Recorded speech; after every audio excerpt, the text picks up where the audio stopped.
This is a pre-recorded sermon today, and it is entitled, Be Prepared, Be Ready. As you know, we are watching markers that are in front of us in this race that we're running. In writing this last book, this fourth book, I am becoming more and more sobered by the fact that we truly need to be ready for all that's coming, because the reality is that there may not be much time in front of us.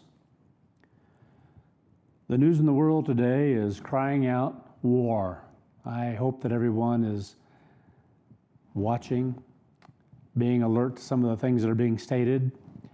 And you know, it's a unique perspective that God gives to us in the ability to see things in the matter of prophecy that's going to come to pass. And I think, again, because especially writing this last book, God has really helped me in bringing all three of the previous books together and being able to see things in a clearer fashion. You know, sometimes we just have to go through a process, and what we've gone through, I think of when the apostasy happened, there were just a lot of questions. There were just a lot of things that happened over that first 3.5 years especially that were difficult to understand. Why is this happening? How is this happening? Why can't we become more fully united? What is taking place? With no idea that what was going to end up in all this was a small remnant, and that was God's plan and God's purpose. And it was difficult getting there. It took a lot of time to get to that point. And God began revealing various things that had happened, that the apostasy had happened, the man of sin, the son of perdition, and all the other things that went with it. But it didn't happen overnight. God just doesn't give us something into our mind so that we see everything clearly, especially as He's working with us to mold and fashion us. There's a process He takes us through, and a lot of this involves testing and refining and molding and fashioning our very mind, the very mind we have, each one of us. And so in this process, I look at myself and what I've gone through, and I realize there is a process, but it doesn't happen immediately. It's not a matter of just, God could give us everything. He could just give us all understanding immediately all at once. But what benefit would that be in the sense of our minds being transformed, in the sense of us being molded and fashioned? Just giving us everything doesn't develop what we need to have within us.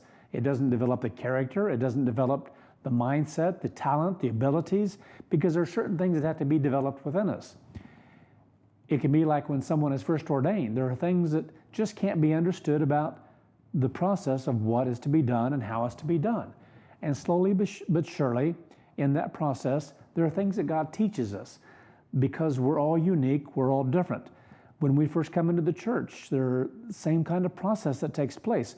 We can't just be given everything. And so if we can understand those other areas, then it can help us to understand even the beginning of our calling, that we just can't be given everything in our mind to know, even though God gives us a great deal of knowledge.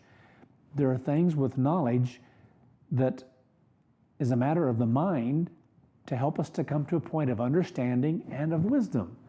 And that's a matter of the change in our mind. So God is more concerned with, His desire is to change our mind, the way we think, the things that we see, the things that we think we understand, in order so a great change can take place in our thinking and to bring us more into unity and oneness with Him. So it's an awesome process. I love it. I'm thankful for it, though sometimes going through it hasn't been easy. I think of some of the things that I'm addressing and writing in the book that are so much clearer now than what they were when we were going through them. We just didn't see, going up to 2012, what had taken place in 2008 within the church, and why some of the things had to be changed in the manner that they were. And yet God is helping us to learn in that process. He's helping us to learn how He molds and fashions our minds. He's helping us to learn and understand things about why everything can't just be given to us, and that none of this is owed to us. We have to fight for it. And so there's so much to be learned. And the greatest thing of all is what God is doing in the mind and the creation that's ongoing. And so even in all of this, as I said about writing the book and some of the things that are becoming clearer, to understand what we went through in 2013 and afterward, and slowly but surely a clearer picture was being given. And then only 2 feasts ago, when God began to help me to see even more so But it's about the 144,000. Things about the end time, even in the beginning of the seals being opened, something that the church in times past in Philadelphia and Laodicea, we would never have thought of. It wasn't there unless God gave it to us, but it wasn't his purpose, is that those seals were not about the world. It's about the church and what happened to us. And then even all the way through it all, the church is still very much a focus, a focal point of what is taking place in the end time. And so we learn much through this process. And it's an incredible journey. It truly is. Not an easy one, but so important. What is taking place, what we're learning, what's being molded and fashioned in us. And so as we've been going through this process now, as I mentioned, the last 3 books, now up to the 4th one here, things are so much clearer. I think you're going to see that as you go through the book, as you read various sections and see a flow now of things that in some cases we've gone full circle, but added far more to it because we had to go through that in order to see things more clearly, in order to understand why it's being done in the manner that it is. And again, what good is it if those things are just put into our mind as far as knowledge? It's what's going on in the mind. It's what's being transformed in us and bringing us into a unity. I would far rather have that take place, that God shows, gives in the mind the ability to see why he does, how things are done, to see the wisdom, the beauty, the awesomeness of it all. That's so much more important than just having knowledge. Being a part of the process, that's much more meaningful. Later on, when people read about certain things, they receive knowledge. But all the things that have happened in prophets and apostles before, and the people in the church that have been molded and fashioned to be a part of that government that's coming, 144,000, there are things that happen in their life that's unique to them, that help to mold and fashion them. Now, when we go through and reread about them, it's knowledge. We learn perhaps as time goes along then why some of the things happened in the manner that they did, but we weren't there at that time, but still we learn. And it isn't just the knowledge then, it's so much more. So to me, that's an exciting process, and I love where we are right now in the scheme of things. Things are coming together now. Things are fitting together, although we still don't know the exact timing. But I am sobered because of what's happening in the world around us. I am sobered because of what's happening in the things that are being given in this book that are so much clearer, that means so much more. And to me, that's exciting to see what has brought us to where we are. It's not an easy journey, but it's an exciting one. Maybe that's the way to put it. It's an exciting one. And so constantly we are being shown that we need to be on guard. We've just gone through a series about prayer and the importance of having a right relationship with God. It wasn't just about prayer, but that's a big part of it, because it's about a relationship with God. It's about developing a relationship with God, and that has to be real. And the only way we do that is by conversing with him, by praying to him, by learning how to pray, by learning that it's about a relationship with the great God of the universe. And that's unique. That is awesome. And that can't just be given to anyone. It's personal. It's with each one of us individually, because it's between God and the individual. Now, in the midst of all that is the church, is the ministry, is that which is taught to us that comes from God, and how we respond to that then determines what that relationship has the potential of becoming. So it all fits together. It all works together in such an incredible way. So again, I hope we see things in the world that the world is crying out war. It's becoming so clear now. Before we knew it, we understood it was coming, but now to see what's taking place in the world, to see what's happening in Europe today. The President of the US, President Donald Trump, is in Europe for a NATO visit. And what's happening there is absolutely incredible. And the timing of it is incredible as well, because so many of those kinds of things tend to mean a great deal. There's so much right now that's been going on for the last few years of the fulfillment of 70 years and some of the things that have been taking place. And 70 shouldn't escape us. We know what that's about. And I think of the United Nations. Well, that anniversary came and gone. Various things about World War II, they've come and gone. Various things that have taken place now, 70th anniversary. And now we're down to that with NATO. And that's incredible to understand. I don't know of another major anniversary that has any great importance except this one here right now. And so because of where things are in the world, because of seeing things come together, because of things I feel that God has given to more clearly see now why Europe is going to do what it does, because I have struggled with this as a minister, as God's servant, of knowing some of the things that are going to come to pass, knowing what has been said and shown about the United States and what's going to happen to it first. But there were periods of time that it just seemed so impossible, so unreal. It just didn't seem to fit. And so I waited, I wondered, is there something else? Is there another process here that we don't know about? Because we've had a lot of things we've had to address that we've come to understand haven't been correct. So what about this one? And so if we come to a point where we see error, then we have to change, whether it be something of our past or something that we've done in recent time, I've done. And whenever we do, we change. That's the way God's church is. We seek to worship God in spirit and in truth. And so we learn through that process. I learn, the church learns, and that's exciting. So let's pick this up. Be prepared, be ready. So I want to read a couple of articles just this week and make some comments about them, because, as I said, I'm sobered. Because you see, I know that we need to be on guard. Perhaps we're going to go into, and perhaps we've entered into, a period that's going to lead to 2023. I don't know. But I do know that it could still possibly happen in this year. We just have to be on guard, because there are things that God hasn't fully revealed yet. There's a purpose in all of that. There are reasons for all that. And until things are fully revealed, there are things we don't know. And so whatever those reasons are, they are God's, and we look to God to open up our minds, to give us what we need so we can plan accordingly, so that we can live accordingly. But one of the things always given to us, again, is that we must be on guard. We must be prepared. We must be ready. And so that's what this sermon is about today. So here's one about North Korea.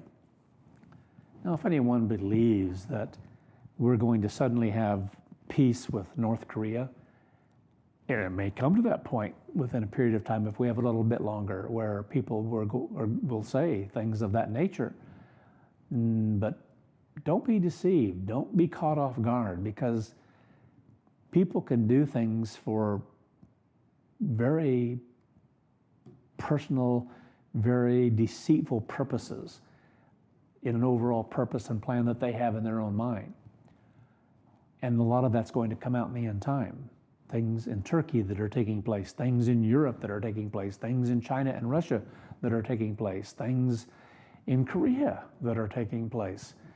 And those minds, sometimes minds can become so distorted, so perverse to reality, if they've been in it for decades, and they have.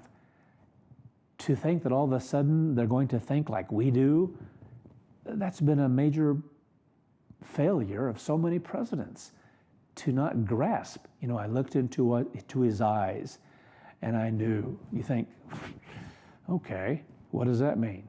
You looked into somebody's eyes and all of a sudden you knew where they were coming from. Well, that's a bunch of malarkey, bull. You know, things don't work that way. We can't know the mind of different people like that. So again, it says here, North Korea, in the headline here, entirely up to the U.S. what Christmas gift it will select to get.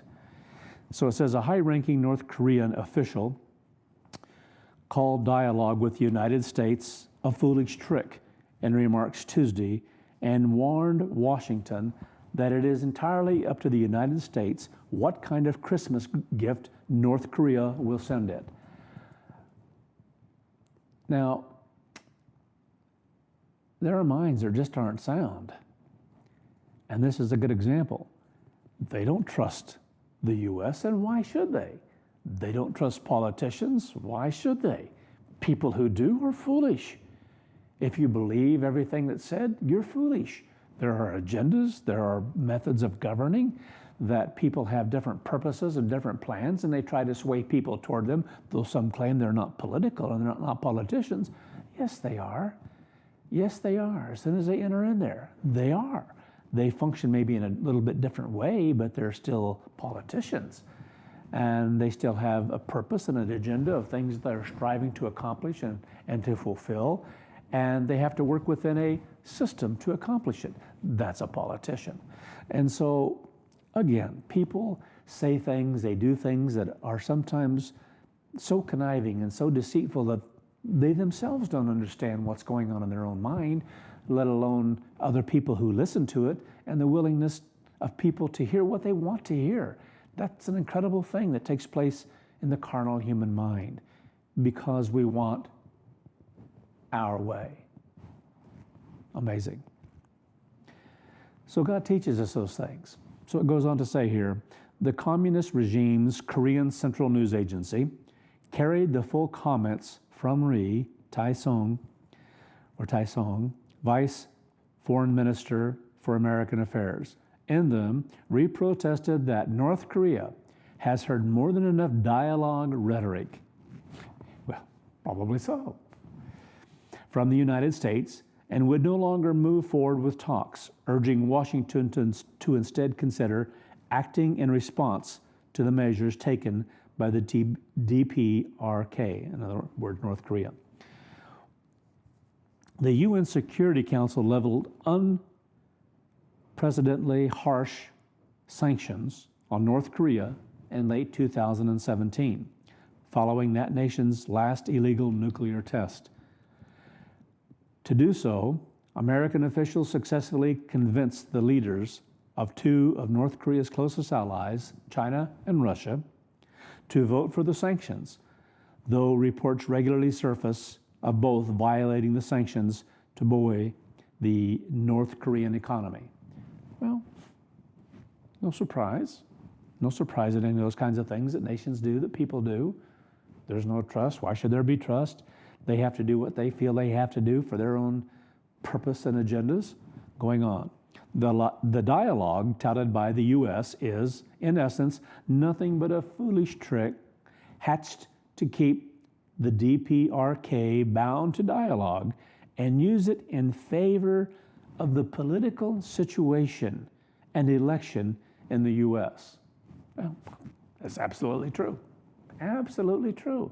Sure, that's why it's happening. It's about politics. It's about getting reelected. It's about, look at what I'm doing. Look at what we've accomplished.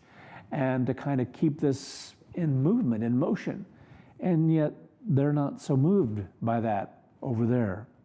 Rees said in his statement, the DPRK has heard more than enough dialogue rhetoric raised by the U.S. whenever it is driven into a tight corner. So no one will lend an ear to the U.S. any longer. So they're getting a little tired of it. They don't see progress taking place. There are things going on behind the scenes that we don't know of. But anyway, Reed did not elaborate on the vague threat to act against America's interests. The South Korean news agency Yonhap suggested, however, that Ri may have meant that North Korea may soon restart testing of nuclear weapons and intercontinental ballistic missiles. Now, we don't know fully what they have. Sometimes certain intelligence agencies believe that they do, but again here, this is about ICBMs and intercontinental ballistic missiles and what their plans are, what their desire is. So anyway, going on. It says the Japanese newspaper Asahi Shimbun reported on Monday that North Korea is developing concrete platforms for mobile missile launchers, which could expand the reach of their ICBMs.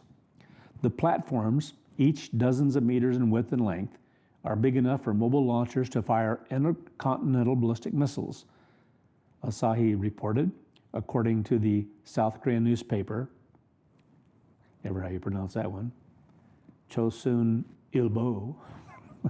Anyway, so here we have South Korea, or North Korea, talking about how that they're tired of the dialogue, and yet they continue to play a certain game, because if they can have sanctions lifted, then they're willing to do certain things to maybe give them some extra time, because as they see it, time is on their side, but they would like a little relief in the process. So these games are played constantly.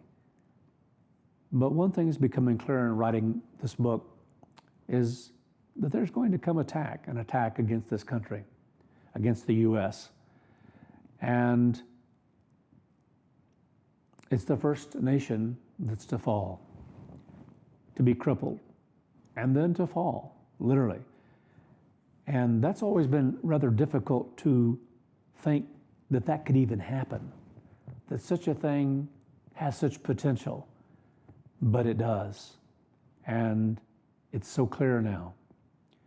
Because in the past, it's like, look at all the military that's on the water. Look at all the on the oceans. Look at all the power and the might that's there.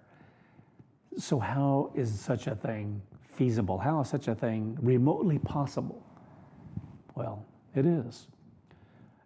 And it only takes one small rogue country to do something that could literally cripple the U.S. from being able to immediately respond. And during that period of time of being crippled, at least not being able to give full response, in a time, whatever that might be, to try to get everything repaired and back, and get everything back on course, to get the country back on its feet so it could properly respond against any and everyone if need be, because it can't when this first happens. And then it becomes very clear what can transpire. And I'll just leave that as it is, because there's some things brought out in the book that I don't want to go through everything in it, and just give you the opportunity of reading it so that those things are molded and fashioned more fully in your own mind. But be on guard, be prepared, be ready, because you don't know how quickly things come to pass, because they can be quick as well.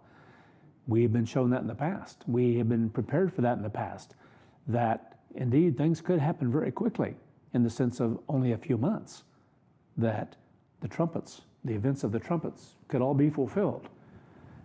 Or if it's God's purpose that it be over a longer period of time for whatever reason, so be it. Whatever it is, we will know later on, because we don't know everything. There are just things we don't grasp and comprehend, to what level certain things have to be fulfilled, like the two witnesses.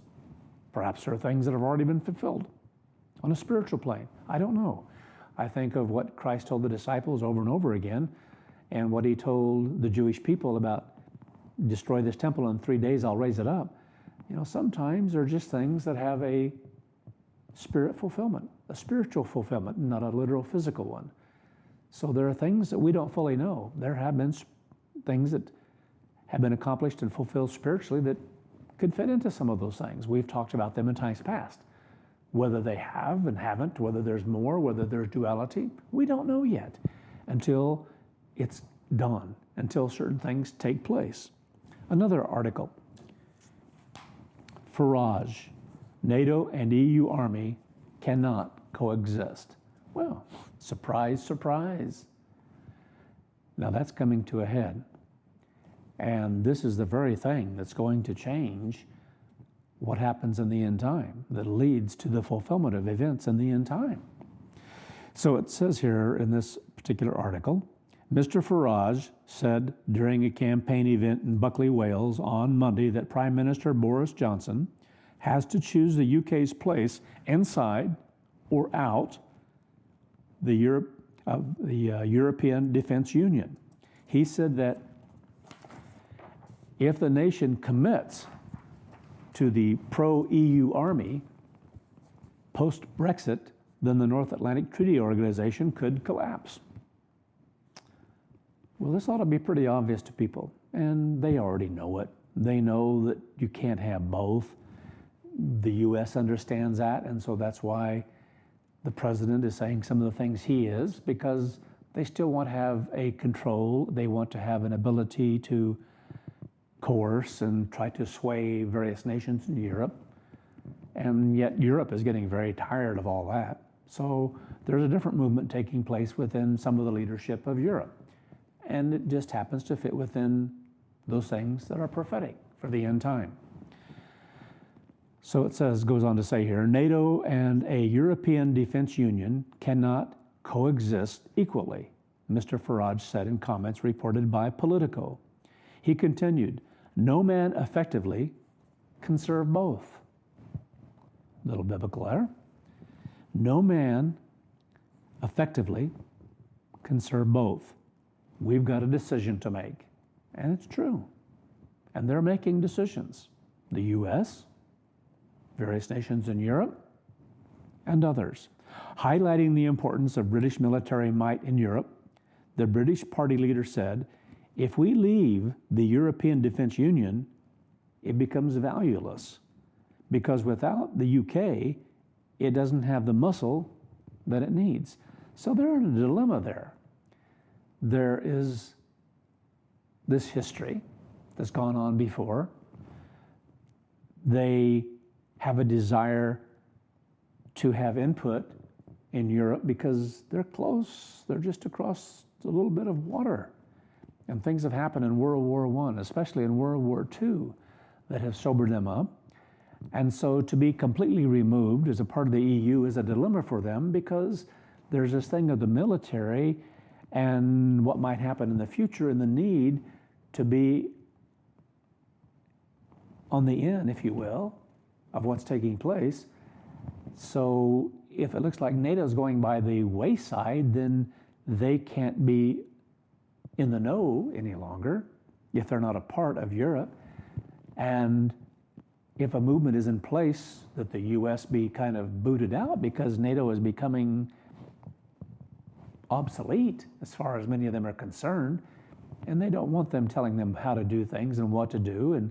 And so if they put their money in it, they might as well have their own without that heavy hand that they've been experiencing since World War II.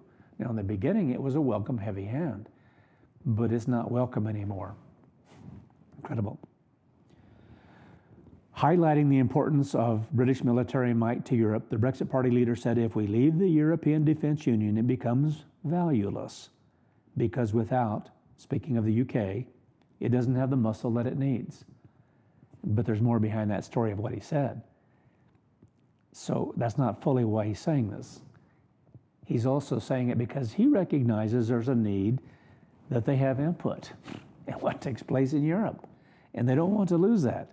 But he doesn't want to be a part of the European Union.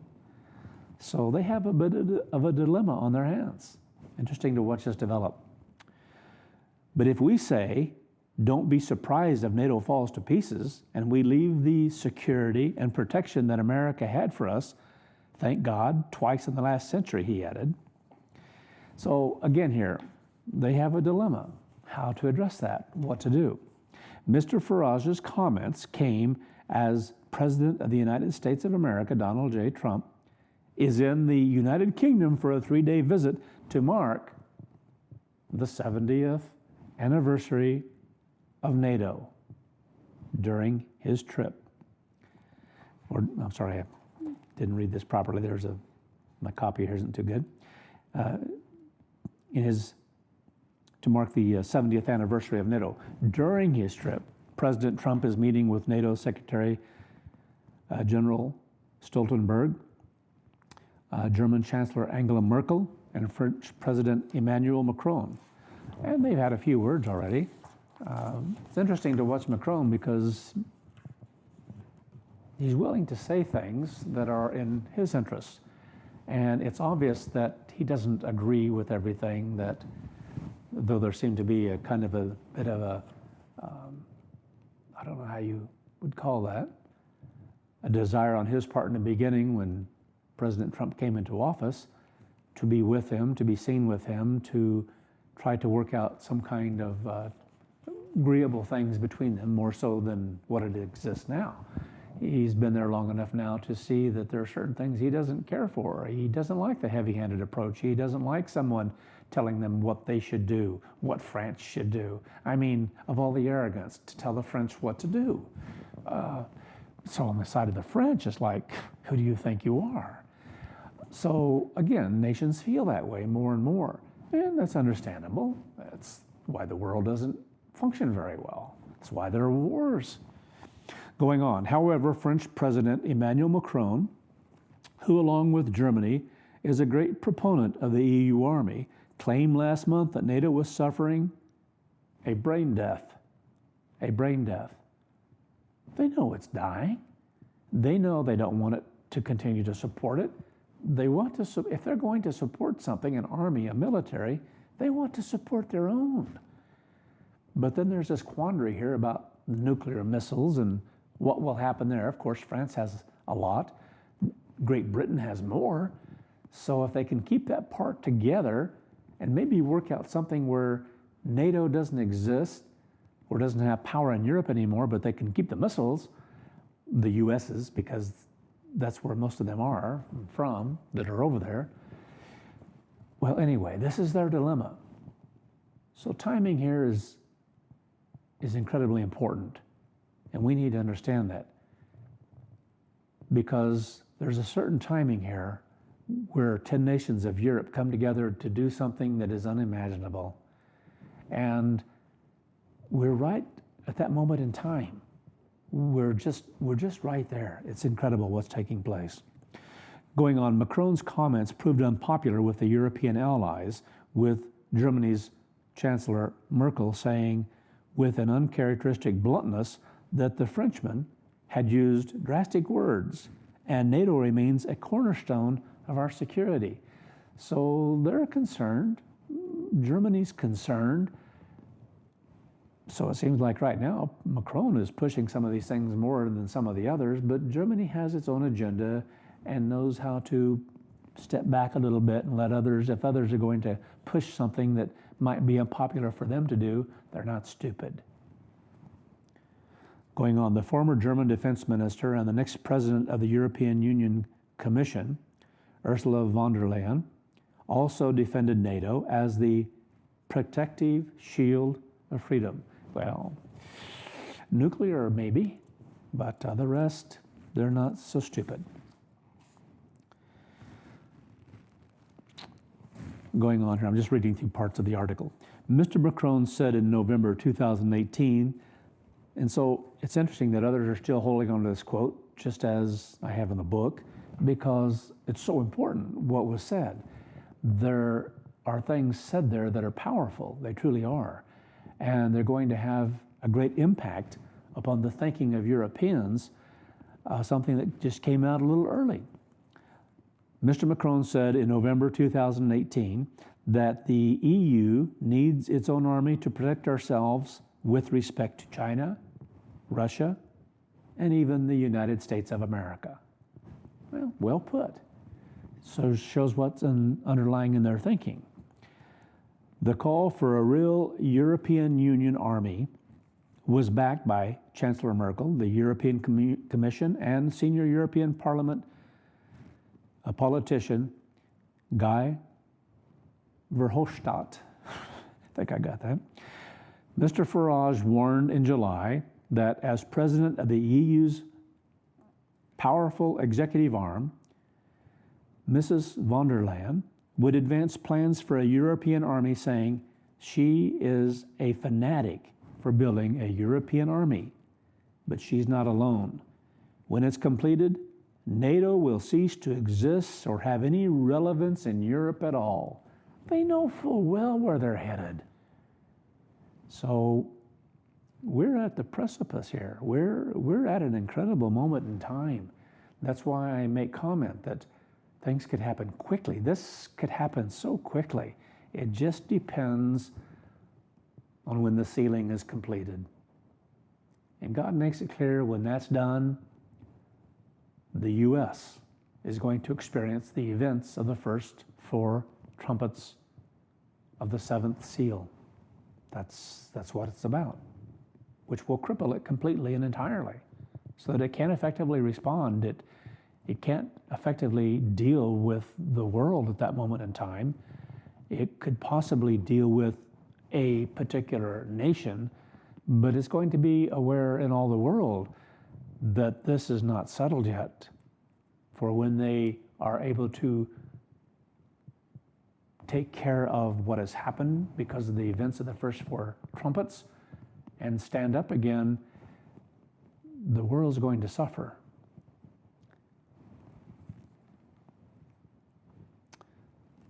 In 2017, EU member states signed up to the Permanent Structured Cooperation Process, or PESCO, a key element of the bloc's defense union plans formulated by the outgoing European Commission President, Jean-Claude Juncker, who had said the EU needs an army by 2025.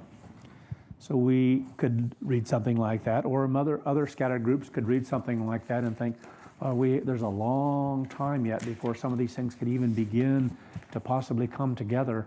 But the reality is, no, they can happen quickly. They can happen within weeks or months. Candidly,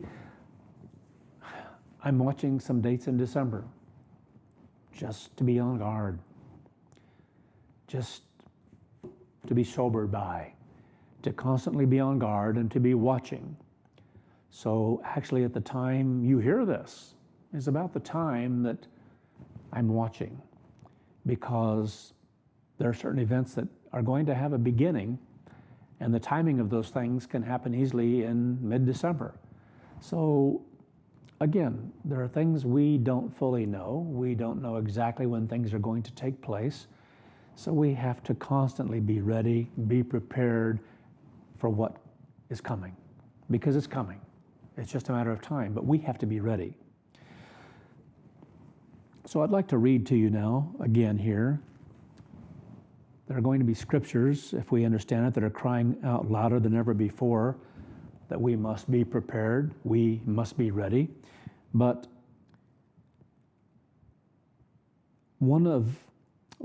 something that's been weighing more on my mind in the past few weeks is one that's spoken of in chapter 4 of the book. So I'm going to read part of that chapter and comment on some of this as I go through it.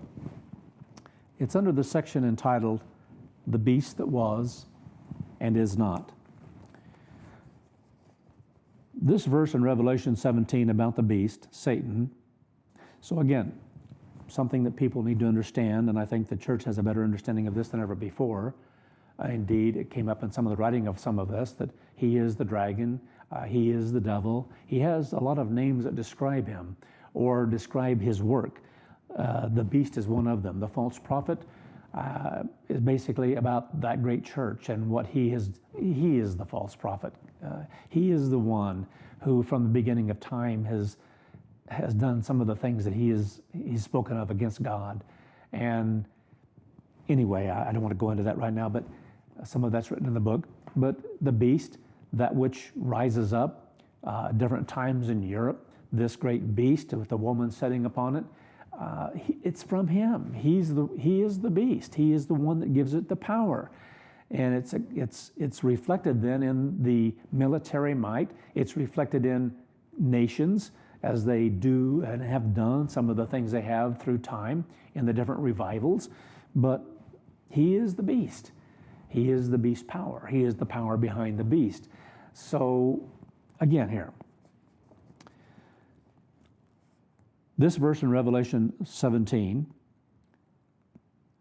about the beast, Satan, that was and is not, does read like a riddle. The only way to comprehend this is to understand that for all these revivals, God does not restrain the full powers of Satan.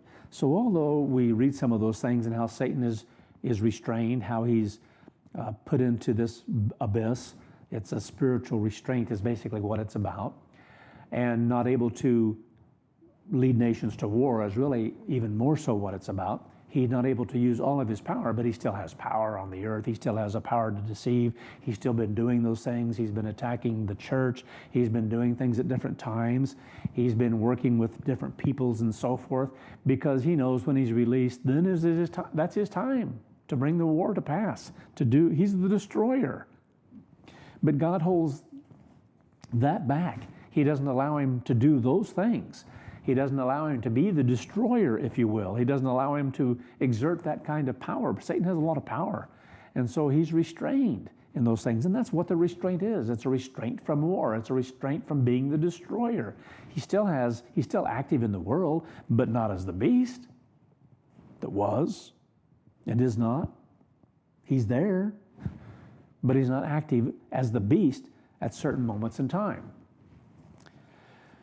The beast can refer to any time Satan was active during one of the revivals in Europe when he was not being restrained by the spirit abyss. However, this section of Scripture is referring to a very specific time period. It's referring to the last time that he was unrestrained and when he was at work with Germany and Italy through the power of influence that he used directly upon Hitler and Mussolini. So again here, there are things that we understand in this process, but this is, again, good to review some of this. Once World War II was brought to an end, Satan was restrained again. And it is in that current restraint that he is not exercising his full power because he is restrained by the spirit abyss, as has been for close to 75 years now. Even when in spirit restraint,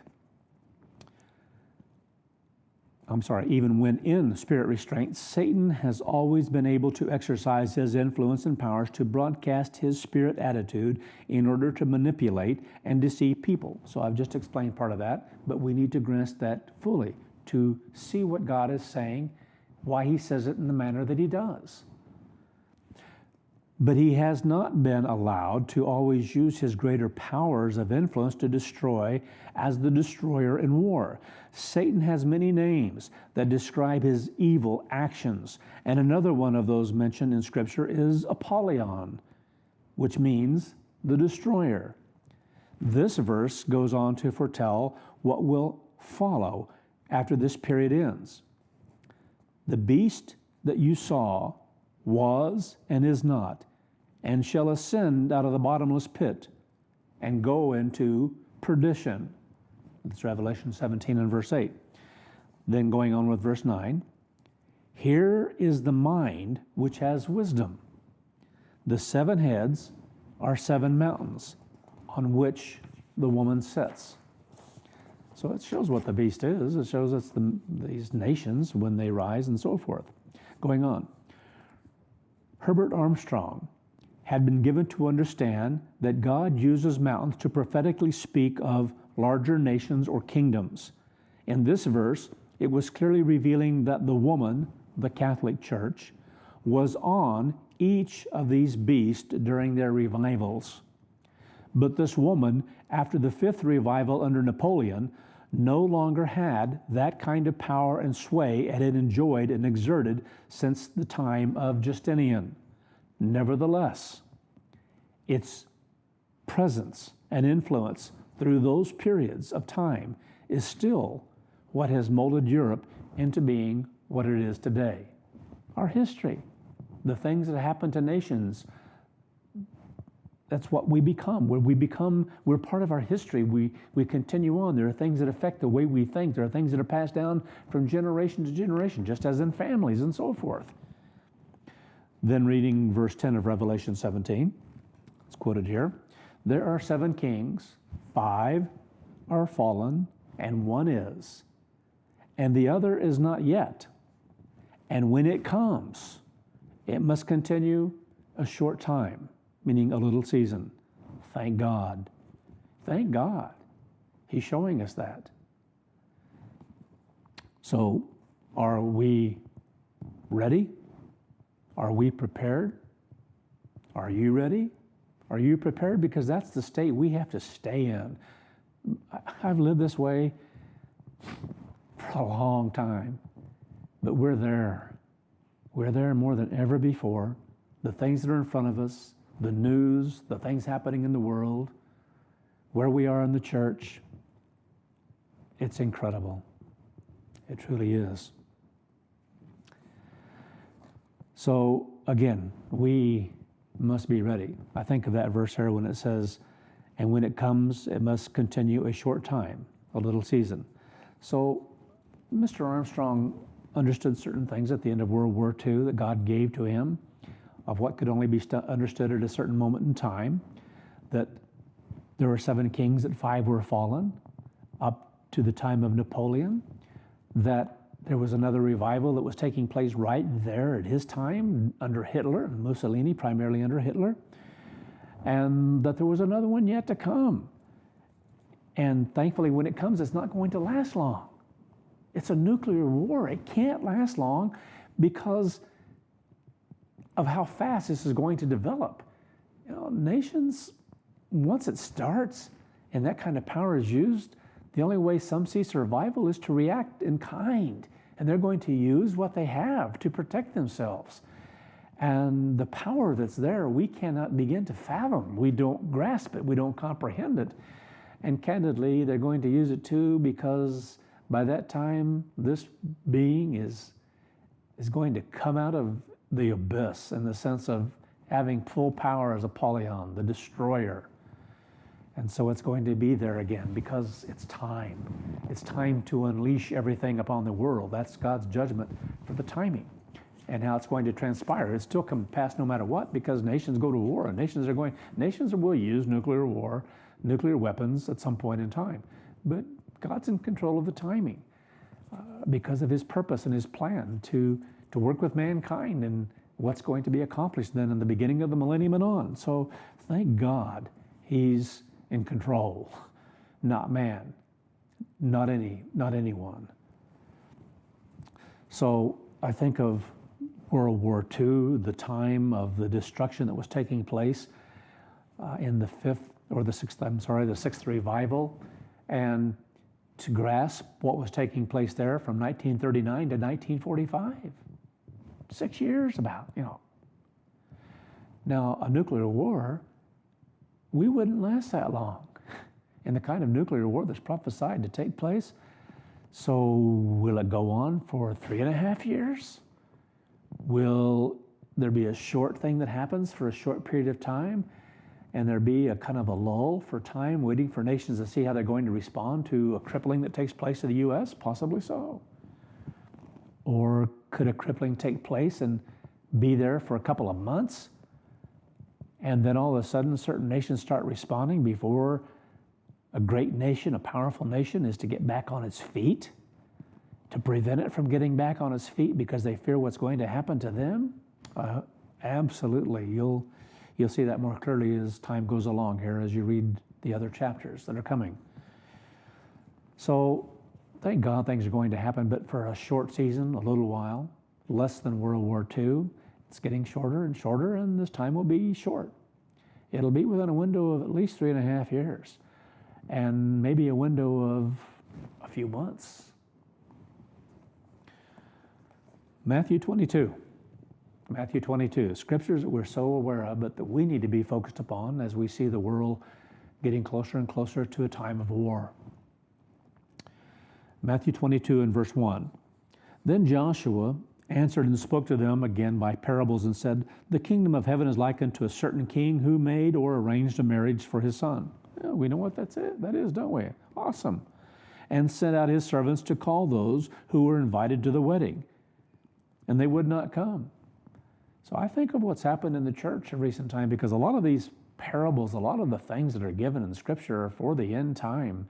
So much of what is given even here is still pointing toward the end time. And there's a period of time of 1900 years in between, but boy, this last period of 70 plus years that we've been going through, it's been incredible. It truly has, as far as the church, as far as getting ready for the fulfillment of things and the ushering in of God's kingdom, of the coming of Joshua the Christ. So there are those who would not come. I think of what happened in the apostasy and how that became exceedingly clear. So it goes on to say, so again he sent forth other servants, saying, tell them who are invited, see, I have prepared my dinner. So I think of what happened in the apostasy, and they were invited, but look what happened. And then send out messages again. look, it's ready. This is about the end time. The apostasy is about the end time. It's about a countdown to the coming of his Son. Tell them who are invited, see, I prepared my dinner. Yeah, it's there, it's ready. We're at that time. My oxen and fatted cattle have been killed, and all things are ready. They're prepared. We're there. Incredible. Come to the wedding. Verse 5. But they made light of it. I know what this is about. I mean, this screams out what it's about. God began to raise up a remnant, and people wouldn't listen. A scattered body. Those who had the ability, some that were invited, obviously had already turned away from this way. Others just quit because they were so disillusioned. But there were still others who were invited. What did they do when they began to hear what God was doing? What did they begin to do when they heard that an apostasy had occurred? That Joseph Tkach Sr. was the man of sin, the son of perdition. What did they do? They made light of it. They had to tear it down. You can't go with them. They're nuts. You can't believe what's being said there. Stones of the temple have all fallen down. They couldn't think that way because it still has to be fulfilled physically to them. They couldn't understand that's about the church. The 10 virgins, what's taken place? They couldn't receive it. They made light of it. They've had to make light of everything. They've had to make light about things about 2 witnesses. They've had to make light about women being ordained. They've had to make light of a lot of things. To make light of, they're nuts. They don't believe that Christ has eternally existed. You can't listen to them. That's what this is about. It's exactly what this is about. So again, tell them who are invited, see, I have prepared my dinner. My oxen, the fatted cattle have been killed, and all things are ready. Come to the wedding. You were invited. Come on, be a part. Don't turn away from it. But they made light of it and went their ways. That's what they've all done. One to his own farm, another to his business. They went back to their own things, whatever that might be, their own way of doing things. Then the rest took hold of his servants and treated them insultingly and killed them. See, their spirit and their attitude toward us, toward the church, toward the remnant, is one of hatred. It's one of murder. That's how far people go. That's what God calls things what they are. So in their minds, and as far as God judged them, they have killed. They have killed others. They have killed those and turned against them and spoken against them. And anyway. But when the king heard thereof, he was furious, and he sent forth his armies, and destroyed those murderers and burned their cities. There's a judgment coming. There are going to be those who aren't going to come through it all, and there are going to be others upon whom God will have mercy and work with once they're jarred into reality once again. But as far as being a part of the 144,000 that they were called to, that's not going to happen. Verse 8. At that time he said to his servants, the wedding is ready, but those who were invited were not worthy. Go therefore into the highways, and as many as you find, invite them to the wedding. And so even here, there are those that were found that weren't worthy, not just speaking of those who refused to come, but others that through time here have been exposed and revealed as not being worthy of having done what it warned about in Philadelphia. See what is written to the churches, to all 7 churches, as we heard about in the previous sermon, in the sermon series. what is written applies to all people who've been called.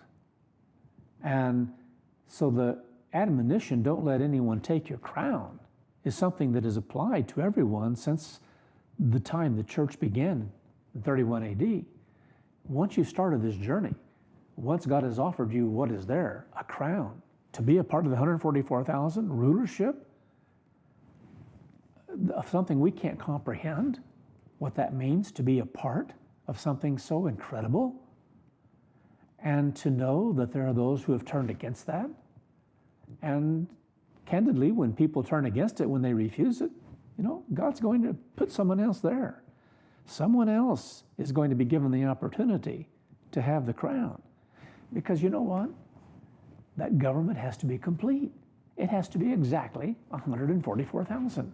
And God has the power and the ability to accomplish that, and has made way to do so anyway. So it says here, those who were invited were not worthy. Go therefore into the highways, and as many as you find, invite them to the wedding. So those servants went out into the highways and gathered together all whom they found, both bad and good, and the wedding was filled with guests. So we understand that none of us are good, but an example is being given here of of different kinds of things that happen in people's lives as far as the world standard is concerned, and how people might be looked upon. And sometimes the different ones who are called, we have a lot of baggage. So God has the power to change us, and that's the point.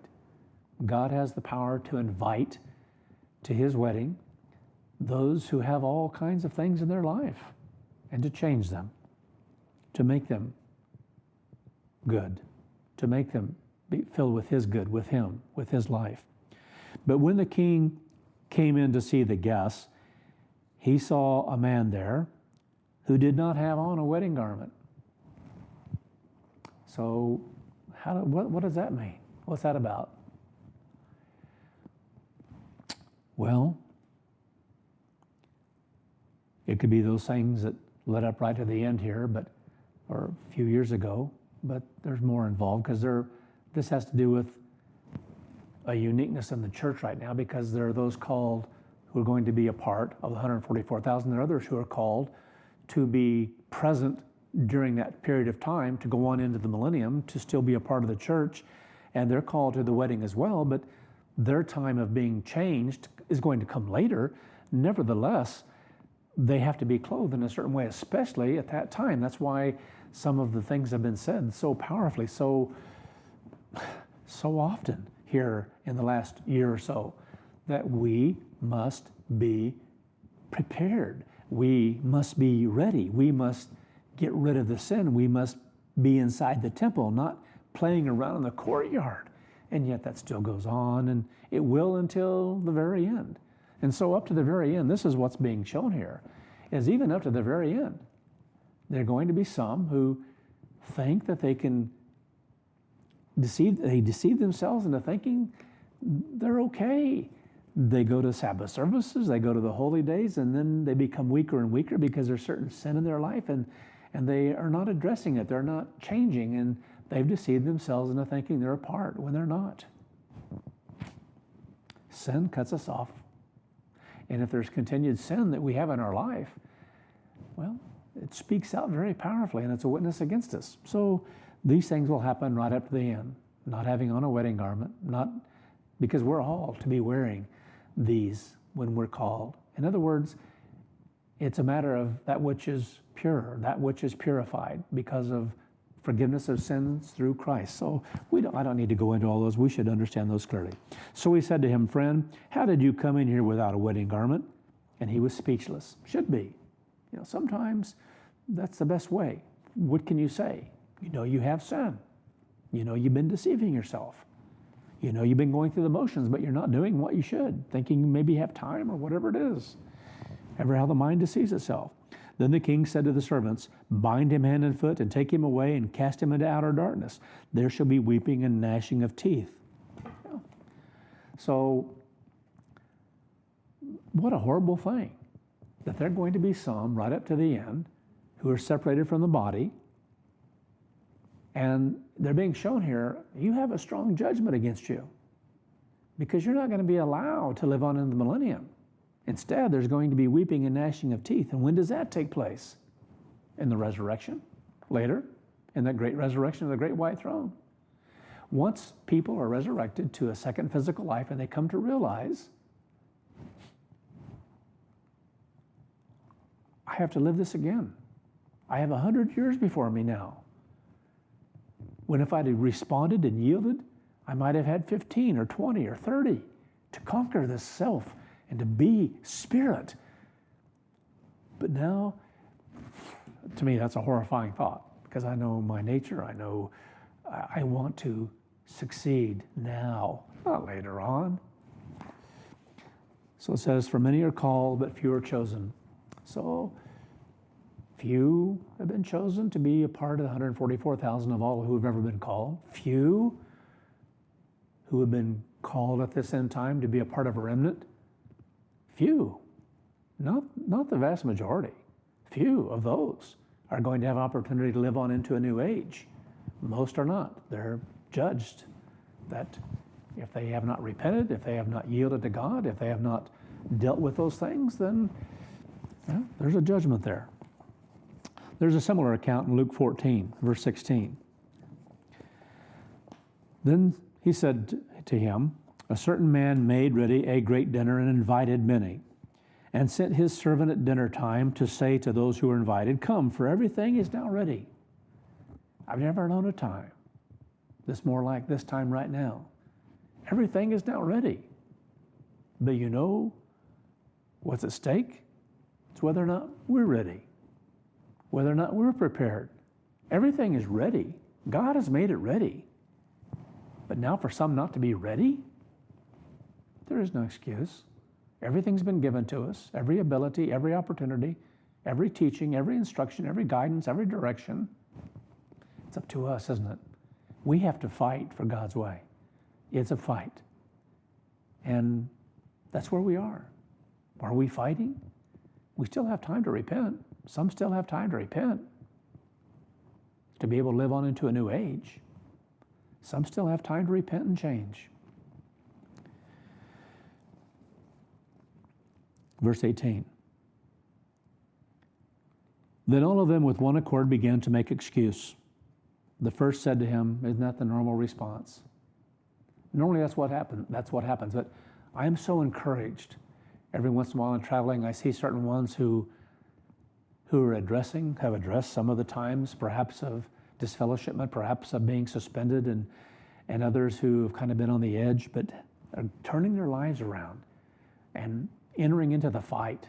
And that's rewarding on my part. I feel so good when I see that. Because I see God's Spirit at work. And that to me means then that they're responding and they're fighting and they're engaged in the battle. And that's exciting. So I've seen some big changes made in people's lives, and that's always exciting and rewarding because then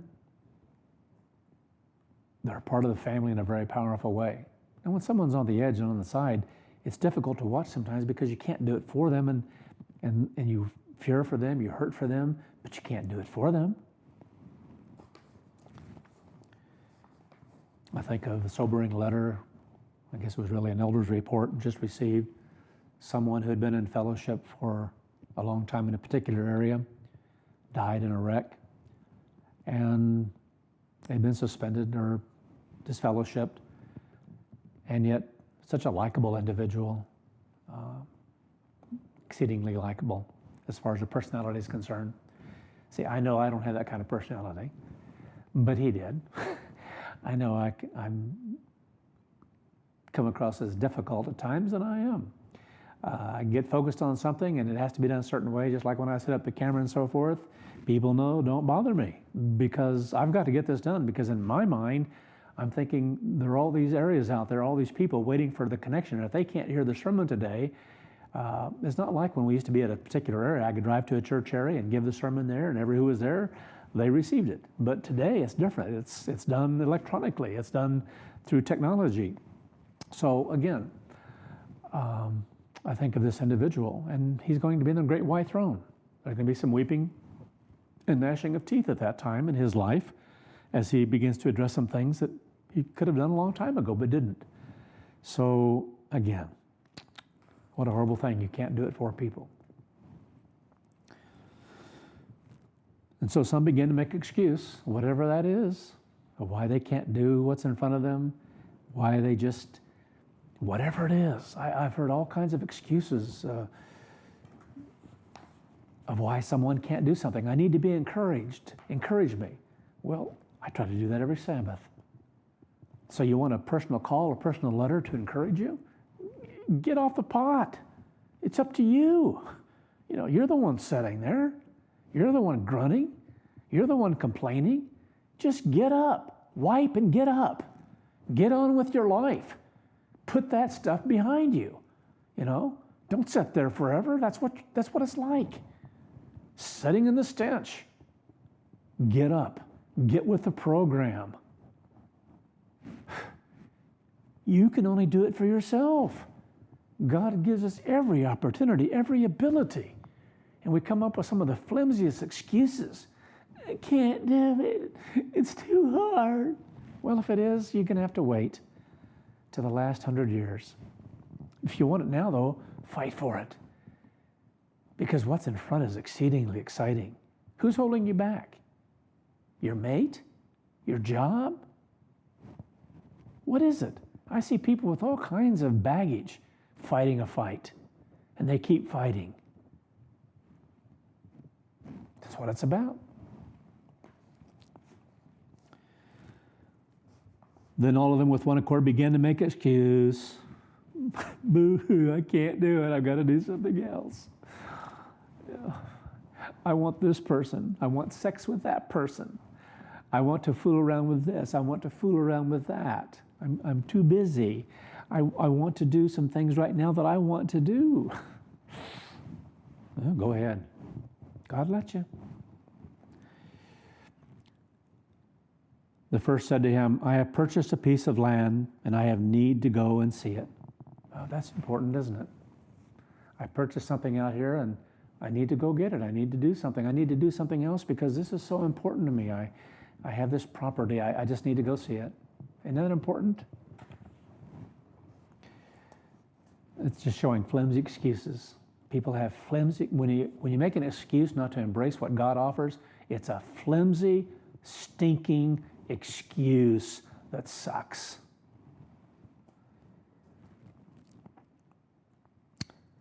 Another said, I have purchased 5 yoke of oxen, and I'm going to test their performance. I ask that you have me excused. Yeah.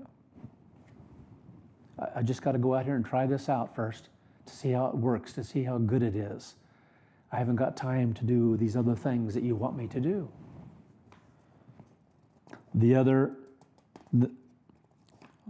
Then another said, I've married a wife, and therefore I cannot come. This happens to people sometimes. Sometimes a certain pull in a certain direction.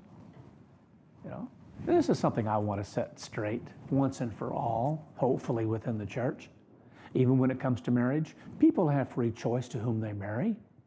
You know, I'm so sick and tired of this saying, well, you shouldn't marry unless it's somebody in the church. Any of you giving that kind of advice, shut up. Just quit doing that. That's not the teaching of the church. You're fighting against the church. You're fighting against what God has given me to teach to the church. You're resisting.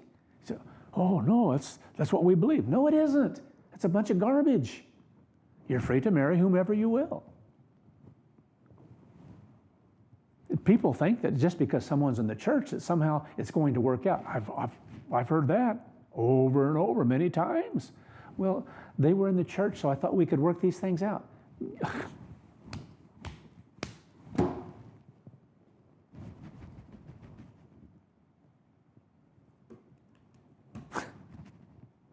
Wow.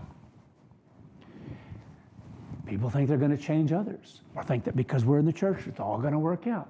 I have known of hundreds of marriages that have gone down the toilet because people didn't live this way of life. It's not because it's not a matter of going to Sabbath services and going to the feast together or whatever. It's how you live your life. And there are thousands of people who've chosen to live wrong. How do you think those marriages work out when people choose to go against God? How happy are those marriages when someone leaves the church? How fulfilling are those marriages when it's worse? It's horrible. At least if they're not in the church, it's easier to comprehend and understand and to deal with. So to tell someone, oh, you should only marry within the church, now that doesn't mean people should rush out there and get married. I think people should be wise in ever how they meet people. You know, there used to be a time I was more against certain kinds of things, but I realize that's the world we live in today of how people can get to know each other. So I've had to change in some of that because the world has changed in that, and sometimes we have to change because the world has changed. But you have to be very wise in that, and it's still going to come down to a time that you're going to spend together with one another in life, getting to know each other before you enter into saying, I do. But you know what? If you stand firm for what you believe and you let them know, I've known so many people who've done that, who've done it poorly, but I've known of many people in the church who've gotten married who've done it so poorly before they ever got married. Poorly. You know, unwise. Sometimes just quite stupid in how they've gone about it. So just because someone's in or out of the church is immaterial when they get married. Someone who's in the church that gets married to someone who isn't, or someone who is, doesn't guarantee anything. How you live your life is what's important. So I guess I had to get that off my chest. Because it comes up, you know, people have a desire to have a life, to go on in a life. Then it's fine to date. It's fine to date outside the church. There's nothing wrong with that. There's no sin involved in that whatsoever. Now, if you sin in a relationship, that's you. But how people handle those situations, you know, if you date someone, I don't know how people have done it. People go out here and date, and they don't tell about the church. They don't mention the church, and then all of a sudden they think, well, when we get married, or maybe just before, a week before or so, I've seen it happen. Not a good way of getting to know people or entering into an agreement of life together, sharing your life. But if people understand, if an individual knows where you understand and is all out front, and they're pleased to dwell with you, whether they're pleased to dwell with you before you enter into it, or pleased to dwell with you once one has been called and the other hasn't, then you're blessed. That's a great blessing. Work with it. It's how you live your life, and frankly, you should live it better toward them anyway. But deal a lot of times with a lot more situations within the church, when both are in the church, than when one is and one isn't. Anyway, so again, I've married a wife and therefore I cannot come. Well, sometimes people, it just shows that it doesn't matter what the excuse is. There are no excuses for not receiving what God offers us, for not fighting for what God offers us. What's going to prevent? What's going to stand? Because I've seen excuses a lot flimsier than this, much, much flimsier.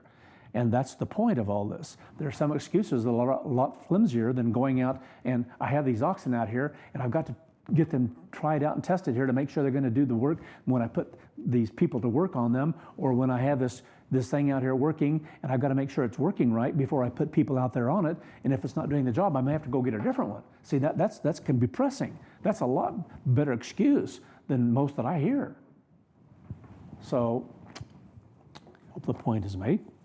Luke 14, verse 21. So that servant came and reported these things to his Lord.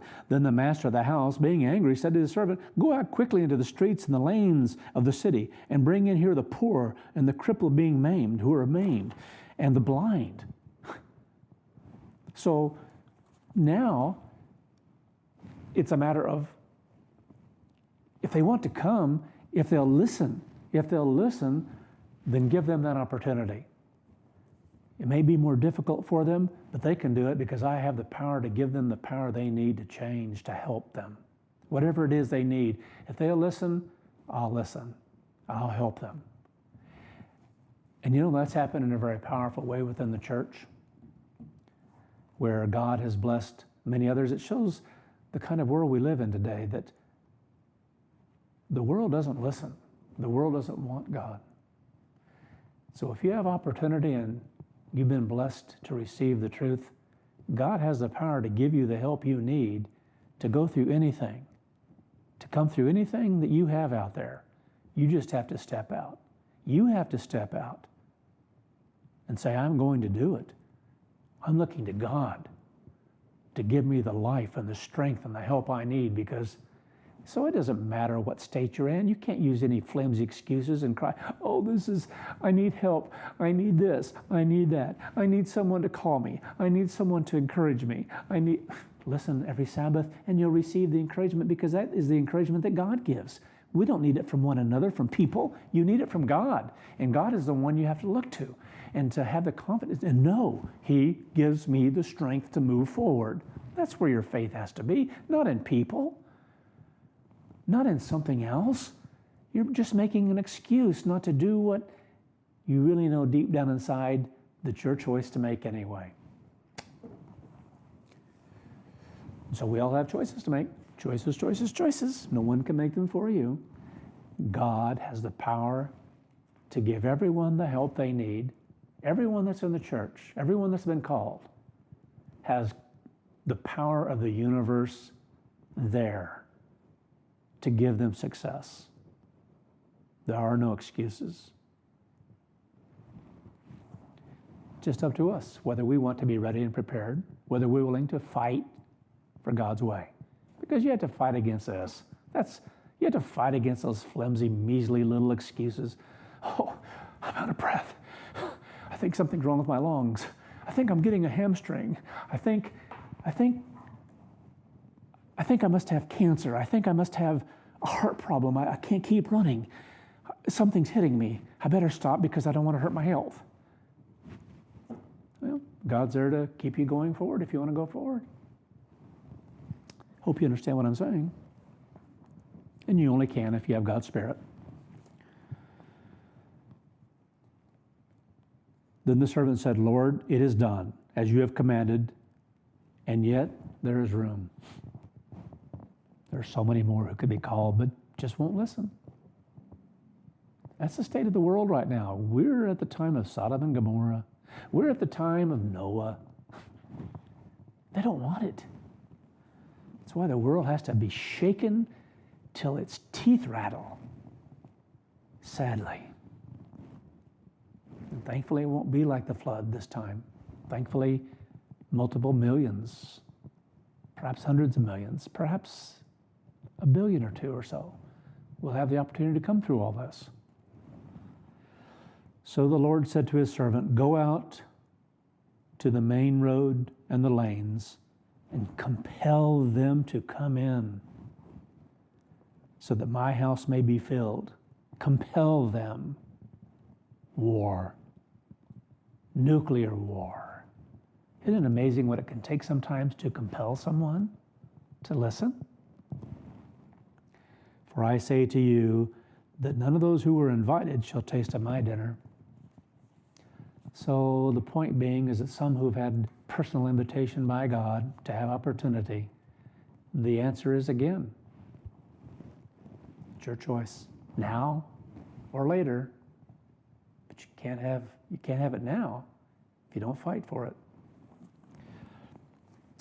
So again, we're familiar with so many of these scriptures, but now is the time that they should ring out far more loudly in our minds and our thinking, louder than ever before in the church.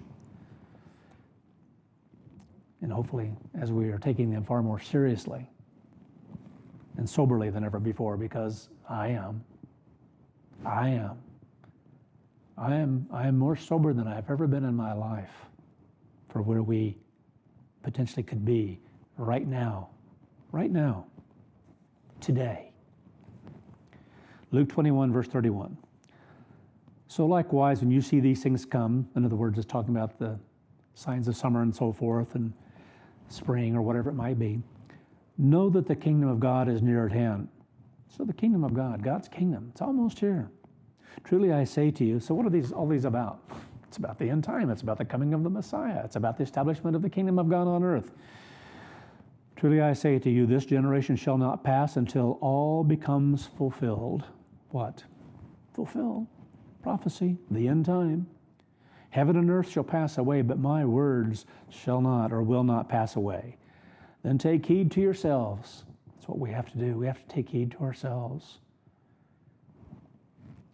And lest at any time your hearts become weighted down with carousing, the cares of this world, as it says here, and drunkenness and the cares of this life, so that that day come upon you unexpectedly. So what keeps you from prayer? What keeps you from fasting? What keeps you from crying out to God? What keeps you from being sobered? What keeps you from this way of life? What keeps you from fighting for this way of life? Only yourself, only our nature. Again, a scripture that we all know very well. Let me read the rest of this. Verse 35, for like a snare, it's a trap. When it's slammed shut, when it catches its prey, it will come upon all those who dwell on the face of the whole earth. When it happens, the world is going to be shocked. When 9/11 happened, it shocked the world. It really did. It was a shocking thing to people who didn't even care about the U.S. It was a shock that something like that could happen. So destructive, so great, so powerful against such a mighty nation. And yet that's less than peanuts for what's about to happen to the same nation. It's going to be shocking. Like a trap, it's going to come upon all those who dwell on the face of the whole earth. Therefore, watch and pray always. That needs to be our life. That needs to be praying, to be in prayer, to not let up on it, to have that understanding, not just the understanding, but the belief in our thinking, in our minds. I need help. I need God's help. I don't need someone to give me a call to encourage me. I don't need someone to baby me. Oh, lullaby baby. Sorry, but I can't help that. It just gets so aggravating sometimes when people won't stand up and fight for themselves, and want to be little babies, little crybabies. I'm sorry to come across like that, but that's the reality. You want to whimper and cry. This is too hard. It's too hard to fight against these things. Sorry. I mean, how dumb is that? How dumb is that in light of everything that's to be offered by the great God, the power, the ability to live what we're living, to live into a new age, to be at the height, the pinnacle of what He's offering us in life? We just don't get it if that's the case. Pray always so that you may be accounted worthy to escape all these things that shall come to pass and to stand before the Son of Man. You know how this used to be read by the church back in Philadelphia and into Laodicea? Pray always, in essence, to be accounted worthy to escape. Duh. Just to be given something we didn't fight for or don't deserve because we're not fighting, or that's not what it is. You do these things, you pray and watch, so that you have the strength, so that you have the ability to be accounted worthy, so that you're fasting and praying and repenting of sin, so that you can be accounted worthy. That's why you watch. That's why you pray, so that you'll be spiritually strong, so that you can escape these things that are going to come to pass and to stand before the Son of Man. I'll just read this one quickly. 1 Corinthians 16, verse 13, quickly finish these. Watch, stand fast in the faith and what you've been given to believe. Stand fast. Only you can decide to do that. To stand, that means to stand up to whatever comes your way against you, against the truth, against the church. Stand against it. Stand. Behave like men, as Paul is speaking to basically the church here, but it's using this example here that when you stand up in a war, you stand fast, you're standing with your armor on and your weapons in your hand. Stand fast. Don't cower. Don't turn away. Don't run away. Don't think that you have to have someone there. Oh, go ahead. Yeah, it's going to be bloody. That's what war is. But you got to fight. And God will give you the strength. Be strong. That strength comes from God. 1 Thessalonians 5, verse 5. You are all children of light and children of the day. That's what God has given to us. We have power and ability and strength that comes from God Almighty. Who can stand against us? Really? We are not of the night, nor of darkness. We're not like the world. Look at what we've been given. Therefore, let us not sleep as others are. We have everything. They don't have that opportunity. We have. Is it worth fighting for? Is it a pearl of great price? Is it great gold and riches spiritually to us in our thinking? But let us watch, be on guard. That's about someone in a war, in a military, being on guard, being a sentry, being on duty, not falling asleep. But watch and be sober. For those who sleep, sleep in the night, and those who are drunk in the night. But let us who are of the day be sober. And truly, now's the time to be sober more than ever before. I am more sober than ever before in my life. I truly am. Everything is just fitting into place. It's in place. It's just a matter of the timing now. Be sober, putting on the breastplate of faith, living God's way, believing God, believing what we've been given, and then living by it. God's given us the ability to believe. It's just up to us to live by it. And love, His love, learning how to love others, learning to cherish the body, learning that we have an incredible family, though we be so diverse in personalities and background and many other things, but we are a family, knitted together, drawn together by God's Holy Spirit. And for a helmet, the hope of salvation. For God has not appointed us to wrath, to judgment, to be a part of the judgment that's going to come on this world, but to come through it. But to obtain salvation by our Lord, Joshua the Christ.